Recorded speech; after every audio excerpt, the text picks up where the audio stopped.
such an overwhelming, amazing, happy ending to such a horrible beginning. The search for justice is underway as the man suspected of kidnapping Jamie Kloss and killing her parents is in court. This is News 3 at 6. And the weather is also something we are watching closely tonight. An alert day issued. Freezing drizzle could make roads slick. Gary will give us a quick update on his forecast in just a few minutes. But first, many questions remain unanswered tonight after the man charged with kidnapping Jamie Kloss appeared in court. Jake Patterson is also charged with killing Jamie's parents in order to abduct her. We have live team coverage tonight of Patterson's time in court. News 3 has crews in Madison and Barron County. We start things off with Jamie Perez, who shares some of the chilling details revealed in this case. Jamie?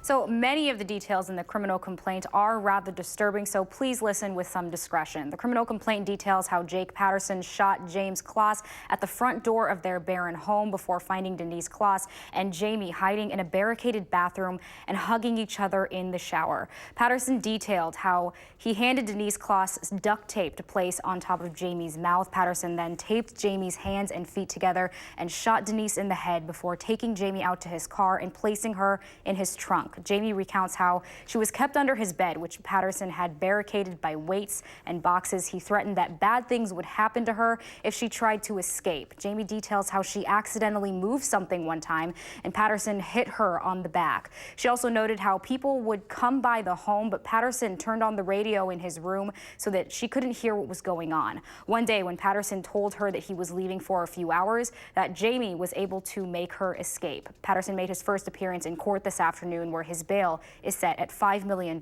cash. Kept the shotgun shell inside of his house for 2 weeks in case the police came. He remained in hiding after abducting Jamie for 88 days before he was apprehended. Your Honor, all of this indicates the defendant is a flight risk, a danger to the public, and he is unlikely to further return for further court proceedings without an exceedingly high cash bail. And Patterson did admit to killing Jamie's parents and kidnapping her. He said in the complaint that if he had planned everything right, he could have gotten away with it. So there's a lot to process there in that criminal complaint, but still many questions remain unanswered. Jamie Perez in studio for us. Jamie, thank you. Keely Arthur joins us live now in Barron County with reaction from those close to this case. Keely? Well, this is just a fraction of the media that is here in Barron County right now. Today, District Attorney Brian Wright answering a number of big questions, and he says given the circumstances and attention this case is getting, a conviction is very important. Now, he wouldn't say if Jamie would testify if the trial does go, or Patterson does go to trial. That is unclear right now. He wouldn't confirm if Patterson had signed a confession, but says he is confident in this case. We are seeking justice. We have two parents of a 13-year-old who are deceased. We have a 13-year-old who was abducted for 88 days against her will forcibly. It doesn't get any more serious than that. And I assure you that these prosecutors here, all of us, want justice for both James and Denise and for Jamie.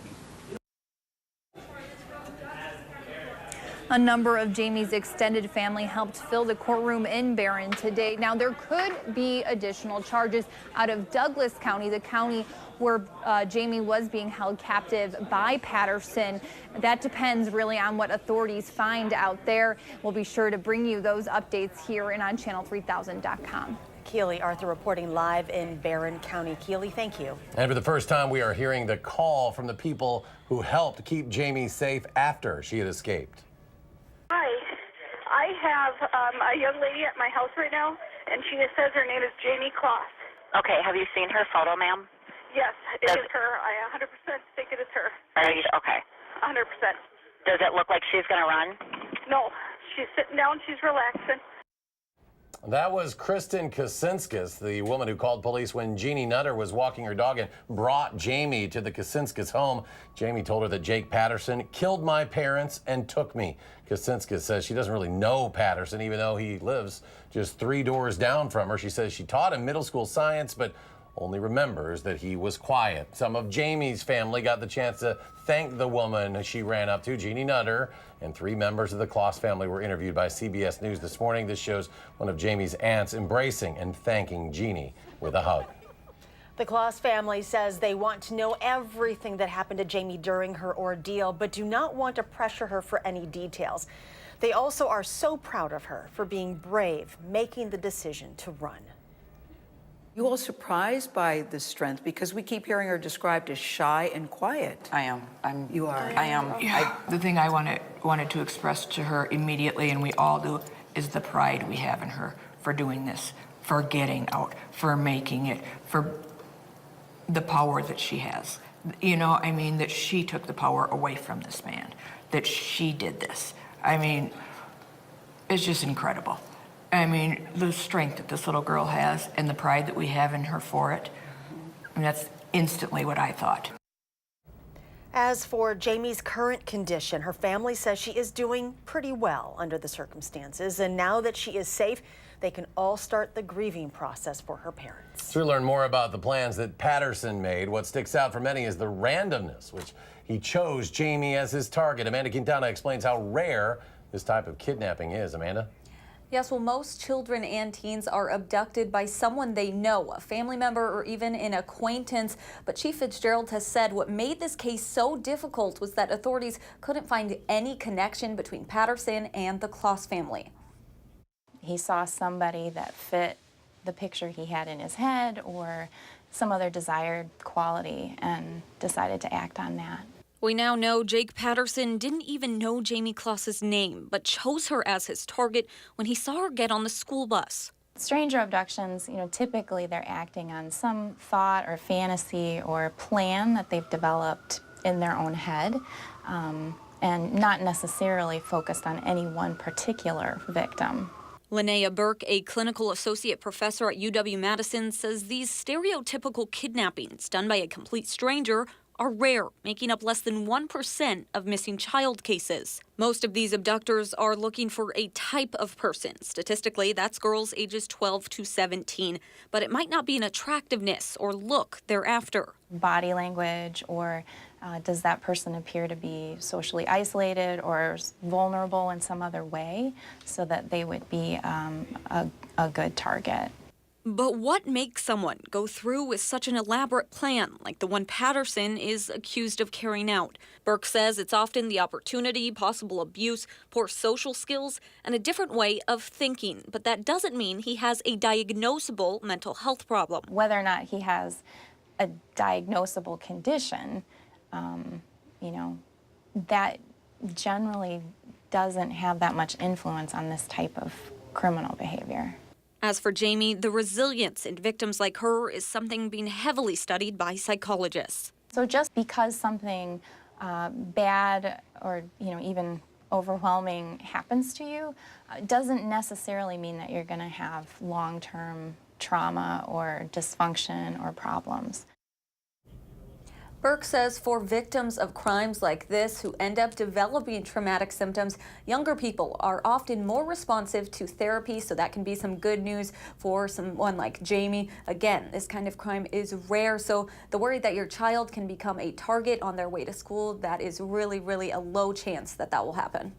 All right, Amanda, thank you, and be sure to stay with News 3 as this case continues in court. We'll also have another update from Barron County tonight on News 3 at 10. Gary will join us with a quick check of your forecast after the break. And a Netflix series is inspiring people across the country to declutter their homes. How this frenzy is benefiting area nonprofits. You are watching News 3 at 6.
Chief Meteorologist Gary Kidalty now with more on this alert for possible freezing drizzle overnight. Gary? Yeah, right now things pretty quiet in the backyard, not having anything fall from the sky, but there are some reports of freezing drizzle farther out to the west and northwest, along with a few flurries moving through central Wisconsin. Freezing drizzle almost impossible to detect on radar, so we have to depend on surface reports to see where it's happening. The two things you need are temperatures below freezing, and you need temperatures above freezing at the cloud level where the drizzle starts. And both of those things are in place right now. So winter weather advisories are in effect for much of southern Wisconsin until 9 o'clock for areas north and west of the Dells, till midnight for areas west of Lone Rock, and until 9 a.m. tomorrow morning for the rest of southern Wisconsin, including the Madison and Milwaukee metropolitan areas. That area of freezing drizzle gradually moving from southwest to northeast. Temperatures right now are low temperatures this morning in the mid-20s, highs today around 30, and current temperatures are generally in the lower to middle 20s, and that's your first forecast. Gary, thank you very much. If you have been waiting to clean up your home, there's a new show on Netflix that might be all the motivation you need. And Goodwill of South Central Wisconsin also suspects it could be behind a rise recently in donations. Chris Lewinberg tells us more. If watching Tidying Up with Marie Kondo has you yearning for some early spring cleaning, you're not the only one. And the Goodwill of South Central Wisconsin says they've noticed it too. Hi there. How are you? Good. One step in the tidying spick and span struggle is sometimes sending your stuff to get donated. Today's been kind of steady going, but not as busy as the weekends. At this Goodwill in North Madison, the new year means new items. Here's some books, all right. And lots of them. It's the busiest time of the year anyway, that's for sure. Even during the summer, it wasn't this busy. And these workers understand what gives some people the cleaning bug. They don't need it anymore, and they're like, well, but somebody else could actually use it or really need it. So they bring it down here and drop it off. A new factor this new year, a Netflix show, Tidying Up with Marie Kondo. It focuses on using her popular KonMari method of categorizing items and saving ones that spark joy. According to Goodwill of South Central Madison, sparking joy may be sparking interest in donations. When this show started trending, we thought there might be some impact, and right now things are flowing pretty well. With donation rates up at the moment, they say that Kondo's philosophy fits hand in hand with their mission. She talks a lot about things sparking joy, and if it doesn't spark joy, then to say goodbye to it, but thank it on the way out the door. We thank our donors for finding our door and bringing it in here so that we can give it new life. Even if cleaning up helps more than just yourself, letting go is still a task we can all learn a lot about. Oh, I get yelled at for that. Yeah, you got to clean that up, honey. Yep. If you've got the bug to clean out your living space, Goodwill of South Central Wisconsin's 11 locations are ready for your donations. I'm Chris Lewinberg, WISC News 3. Now, the Goodwill doesn't know exactly how many people have come in after seeing that show. But workers there say that donors have been talking about its influence when dropping off items. So I actually read part of her book and started doing some of that. There is something to be said about, you know, tidying up and having some organization, but then you kind of fall off of that for a little bit. It's easy to do, to get your house just pile up with stuff. You know what, and I'm sure the show, I mean, it's motivating a lot of people. It's on my to-do list. Yeah, you got to watch it. You're pretty good at that stuff, though. So I'll come over and do your house next. Something to watch.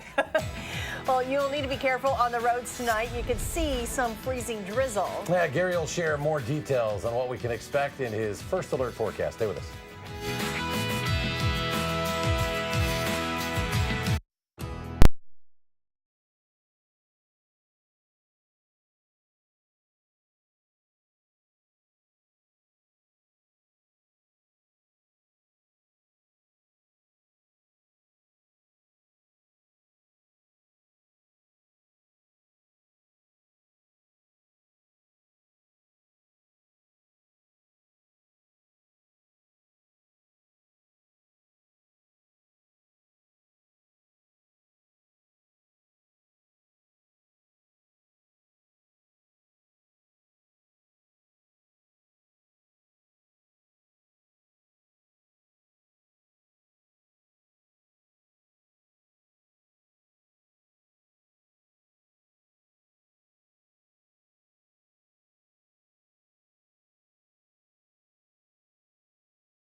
Welcome back. Are people treated differently in the Dane County court system based on the color of their skin? A local group called Nehemiah has been conducting a study over the past year to find out. They have volunteers called courtroom observers that sit in on random court cases and they take notes. They watch how the judges and prosecutors interact with the defendants and make note of the sentences. Karen Reese is the study's coordinator. She says while this study is a valuable learning experience, she doesn't believe it will be able to conclusively determine any particular outcome for certain cases, despite some trends her volunteers have noticed. It's an observational study, so we're not attempting to make this necessarily quantitative. We're not attempting to compare one judge against the other. We're merely observing how does this system operate in comparison with how the system's supposed to operate. Coming up tonight at 10, News 3's Jamie Perez spoke with one of the volunteers and will share some things she noticed about how race may affect sentencing in Dane County courts. And we want to get an update on this forecast with more complete details now to meteorologist Gary Canalpi. Gary? Yeah, we do have an alert day in the forecast for tonight for the possibility for some freezing drizzle, along with some patchy fog and flurries. I'm not expecting widespread slippery road conditions, but secondary roads and side streets, driveways, sidewalks, those are the ones that could get a little slippery. Not much snow on the ground here through southern Wisconsin, but temperatures are cold enough, the ground is cold enough so that the temperatures that are above freezing at the cloud level are allowing drizzle to fall out in a liquid form from the clouds, and then it would present a glaze as it hits the ground. So that's something that we're watching, at least for right now. To the north, there have been some snow flurries. That's starting to change over to freezing drizzle as the area of precipitation heads southward. Much of the central Midwest under a winter weather advisory for tonight into tomorrow morning. Basically, the freezing drizzle will end from northwest to southeast through the overnight hours. And fog also a problem, or starting to become a problem. Visibility is down to around 2 to 3 miles near the Mississippi River. I'm not expecting widespread dense fog, but with temperatures below freezing, as you can see right now, everybody across the state of Wisconsin below freezing, that will allow the moisture from the fog or the freezing drizzle to continue to impact the roads and make them slick, at least the ones that aren't treated. Live view from the Edgewater Skycam in downtown Madison. Pretty quiet out there right now. Didn't have any freezing drizzle in the backyard just a few minutes ago. High today 30, low temperature 23. Another day in January with above normal temperatures. We're at our low for the day of 23 now with cloudy skies. Temperatures may actually fluctuate up and down a little bit through the evening hours. We'll probably end up in the mid-20s by tomorrow morning. Again, those temperatures below freezing through much of the Midwest. It's actually a little almost as cold farther to the south because of the snow cover from the weekend storm that missed us. Upper level winds are continuing from the northwest here, but the southern branch of the jet stream starting to spin up another storm system off of the southwestern coast of the United States, and that will move eastward through the southern part of the country over the next couple of days. Colder air behind this front will drop southward. That'll drop our temperatures by a couple of degrees for Wednesday. But after that second storm system passes to our south by the weekend, we'll see even colder weather for the latter part of the weekend. The really cold air is north of the U.S.-Canadian border right now, and it's going to stay there at least for a few more days. On future track, you can see the clouds remaining for the overnight hours through tomorrow. And then later tomorrow night, notice the skies start to clear and we'll be back to some sunshine by Wednesday before the clouds move back in for Thursday. Winter weather advisory in effect overnight from Lone Rock eastward through 9 a.m. tomorrow morning. West of there, the advisory runs through the evening hours. 26 for the overnight low temperature with some freezing drizzle and flurries. High temperature tomorrow, 36. If there is freezing drizzle, it'll be mainly early in the day. Future track, lots of clouds, fog, freezing drizzle, temperatures dropping to the mid-20s overnight. Highs tomorrow, mid-30s once the freezing drizzle is gone, but we'll continue to see clouds through the day. Tomorrow night, the clouds will clear out. Temperatures will drop to the mid-20s. And we'll see some sunshine on Wednesday with high temperatures up around the 30-degree mark before falling back late in the day. As we look at the 7 to 10-day forecast, we'll see those temperatures gradually drop off toward the weekend. Notice some snow chances from late Friday into Saturday. Much colder by the end of the weekend, and then near normal temperatures for much of next week. The Badger men's basketball team plays at Maryland tonight, and if they're going to win, they're going to have to clean up their act. Stories coming up in sports. Hi, I'm Michelle Carolla. Tonight on the news at 9, Fox 47 has exclusive photos of the room and cabin Jamie Kloss was allegedly kept in. See those only on Fox, first at 9.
The Badger men's basketball team fought through the snow out east and made it to Maryland okay. The Badgers and Terrapins tip off at 7:30 tonight in College Park. It's going to be a tough week for the Badgers. You see Maryland's in third place in the Big Ten at 5-1 in the conference. Then Saturday, undefeated Michigan was ranked second in the nation again this week, comes to the Kohl Center. Well, if the Badgers are going to win either game, they have to take care of the basketball a lot better than they did in the overtime loss to Purdue last Friday. The Badgers committed 17 turnovers. That's almost twice their average. And a lot of those turnovers turned into Purdue points. Time for the Badgers to start their turnaround and turn that stat in their favor tonight. That's Wisconsin basketball is what we're known for. If you take care of the ball, it's more shots and more opportunities you get to put the ball in the hoop, which is the ultimate goal. So coach is big on it, just taking advantage of every opportunity that we get.